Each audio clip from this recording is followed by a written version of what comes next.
대한예수교 장로회 합동총회가 오는 9월 105회기 총회를 앞두고 마지막 총회 실행위원회를 열었습니다.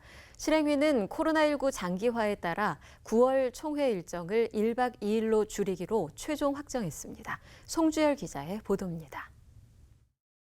지난해 9월 국내 최대 개신교단으로의 회복을 공표하며 숨가쁘게 달려온 예장합동총회가 104회기를 2달여 남겨두고 마지막 총회 실행위원회를 가졌습니다.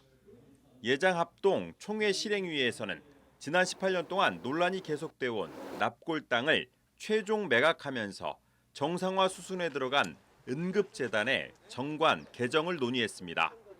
실행위는 납골 땅 매각 논란이 지속되는 동안 은급기금 이탈이 가속화돼 유명무실해진 은급재단 운영을 정상화하고 재단의 사유화를 막기 위한 정관 개정에 동의했습니다. 총실위의 동의를 얻은 정관 개정안은 총회 임원회를 거쳐 총회 규칙부에서 다듬어진 뒤 9월 105회 총회 안건으로 상정됩니다. 어떤 사심을 가진 사람이라고 한다면 과거의 총신처럼 완전히 사유화를 할 수밖에 없는 그런 구조로 되어 있다는 것을 발견하게 됐습니다. 이런 것은 과감하게 고쳐놓지 않으면 나중에 응급재단이 크게 되고 그렇게 된다면 똘김없이 문제가 발생할 수가 있겠다. 학내 갈등으로 지난해 총회에서 폐지된 총신대 운영이사회를 대신해 총신대 후원이사회를 구성하는 방안도 논의했습니다. 학교 사유화 논란으로 갑론을박 끝에 폐지된 총신대 운영이사회 대신 총회 발전을 위한 재정 확충에 나설 후원이사회를 조직하기로 한 겁니다.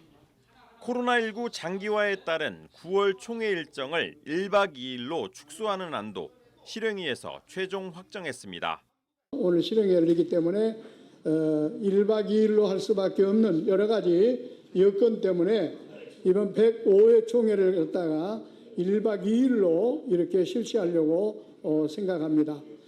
예장합동총회는 총회 기간이 기존 3박 4일에서 1박 2일로 대폭 축소되는 만큼 임원 선거 외에 헌의안을 비롯한 교단 현안 처리가 부실할 것으로 보고 총회 기간 동안 정치부 안건 위주로 처리하기로 했습니다. 또 기타 안건 처리는 차기 임원회의 위임해 안건을 처리하도록 해 총회 공백을 최소화하는 데 힘쓰기로 했습니다. CBS 뉴스 송주열입니다.